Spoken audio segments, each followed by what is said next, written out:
I don't know if you can hear the cumbia in the background, but that's a thing. Dear Luz Karime, happy belated National Best Friends Day. I realized that I did not list you in the post that I made on Facebook, and that's because we don't have a picture together. I'm not just saying that like we don't have a recent picture together, because obviously we don't. We haven't seen each other in 7 years, which is a crime in and of itself. But I don't think we ever took a picture together while we were in middle school, which amazes me. I think that's a little ridiculous. So we're gonna have to like Photoshop something together, I don't know, or an idea, you could just visit me. And then we could spend the entire day together, and we could take all the pictures we want. I like this plan. Let's stick to this plan. Things are going on in my life. I got a haircut, as you can see. Was just offered a job. I finished Doctor Who. I'm currently watching Totally Spies. My niece turned 2 and she had a great time at her party. I finished reading Paper Towns by John Green. I'm sure you've probably seen trailers for the movie coming out, and I'm actually really excited about it because I loved the book. I so far think it's my favorite of the John Green novels that I've read. It was the one that was easiest for me to relate to. Fault in Our Stars has that whole illness doesn't define you factor. Looking for Alaska has the whole this is a new environment, I'm going to a boarding school, and I have to pretty much decide who I am as a person and find myself. Plenty of teens go through it. I'm not that kind of person who's like, oh, it doesn't relate to me, so I don't like it. I loved them, but I just couldn't connect with them the way I did with Paper Towns. I feel like the idea of average high school kid going through an average high school life, falling for this one very different but very problematic person and obsessing them for too long, that's my life. That was my big problem in high school. I obsessed over ridiculous things and ridiculous people. And I love the way John Green writes because I feel like he just gets teenagers. I don't know. I think it was great. I am now on to this book, An Abundance of Catherines. And I have been very hesitant to start this book. All I really know about this book is what Jess told me because she read it for a class, and it's about some guy who dates a lot of girls named Catherine, and none of them work out.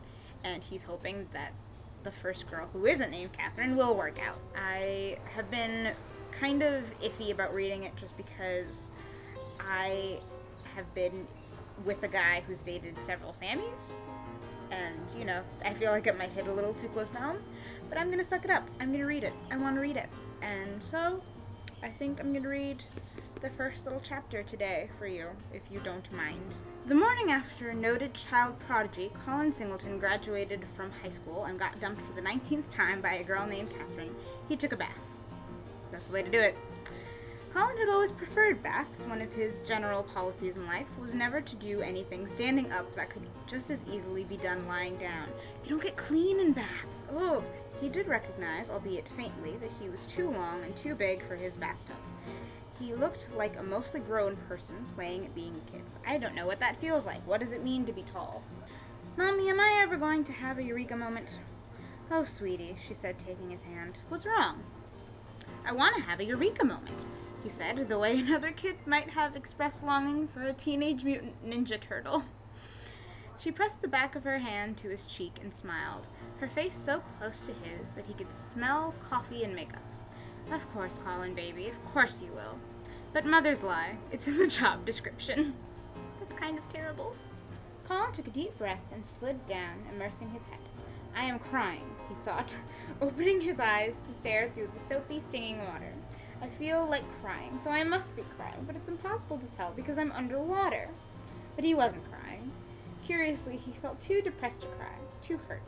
It felt as if she'd taken the part of him that cried. I don't know if I want to keep reading. This is really sad already. When he exited the bathroom, his parents were sitting together on his bed. It was never a good sign when both his parents were in his room at the same time. Over the years, it had meant, 1, your grandmother, grandfather, Aunt Susie, whom you never met, but trust me, she was nice and it's a shame, is dead. 2, you're letting a girl named Catherine distract you from your studies. 3, babies are made through an act that you will eventually find intriguing, but for right now will just horrify you, sort of. And also, sometimes people do stuff that involves baby-making parts that does not actually involve making babies, like, for instance, kiss each other in places that are not the face. It never meant. 4, a girl named Catherine called while you were in the bathtub. She's sorry. She still loves you and has made a terrible mistake and is waiting for you downstairs. We're very concerned, his mom said. She was a small woman with curly brown hair that had one single shock of white toward the front. and stunned. She added, "What happened?" "I don't know," Colin said softly into his dad's shoulder. She's had enough of me. She got tired. He felt a tremendous need to get up out of his room immediately, like if they didn't leave he would blow up. Literally, guts on the wall, his prodigious brain emptied out by his breastbone. This is the first John Green book I've read, I think, that isn't in the first person. Like, this is somebody else narrating his story. That's kind of interesting to me. Moving on. "We really need to be alone, just for today," Colin answered, trying to convey a sense of calm so that they would leave and he wouldn't blow up. "So, can we assess tomorrow?" "Of course, sweetie," his mom said. "We'll be here all day. You just come down whenever you want, and we love you, and you're so, so special, Colin. And you can't possibly let this girl make you think otherwise, because you are the most magnificent, brilliant boy." See, this is why you don't tell parents about breakups. Or at least that's why I don't do it. Because then I get all this, and it's like, I don't need to hear it. I just need to be alone and cry for like 5 days. And right then, the most special, magnificent, brilliant boy bolted into his bathroom and puked his guts out. An explosion, sort of. For the next 14 hours, without pausing to eat or drink or throw up again, Colin read and reread his yearbook, which he had received just 4 days before. Aside from the usual yearbook crap, it contained 72 signatures. 12 were just signatures, 56 cited his intelligence, 25 said they wished they'd known him better, 11 said it was fun to have him in English class, 7 included the words pupillary sphincter, and a stunning 17 ended, "Stay cool." There's a footnote after pupillary sphincter, and it says more on that later. What's the point of that?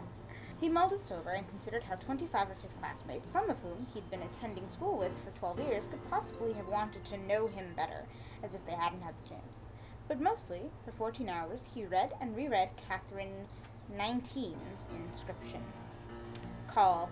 "Here's to all the places we went, and all the places we'll go. And here's me, whispering again and again and again and again, I love you. Yours forever, Katherine." Eventually, he found the bed too comfortable for his state of mind, so he lay down on his back, his legs sprawled across the carpet. He anagrammed, "Yours forever," until he found one he liked. "Sorry, fever." Now I know what anagram is. Crying adds something, you know. Crying is you plus tears. But the feeling Colin had was some horrible opposite crying. It was you minus something. He kept thinking one word, forever, and felt the burning ache just beneath his ribcage. It hurt like the worst ass-kicking he had ever gotten, and he'd gotten plenty. So that's chapter 1. I am curious as to why she actually dumped him, because this whole, what is it? She's had enough of me, she got tired. I don't buy that. I feel like there's going to be a little more backstory into that relationship. I'm also curious to know what happened with the other 18 Catherines. I don't know if that's a thing that comes up. Hopefully. But until then, I guess I will just continue to read this at some point after I watch Totally Spies. There's a footnote on the cover. Is that a thing? I already saw like 3 footnotes, and I guess that's just a thing that's in this book. Why do they have footnotes? Why does this have footnotes? And I will talk to you sometime soon, I guess. Love, Sammy.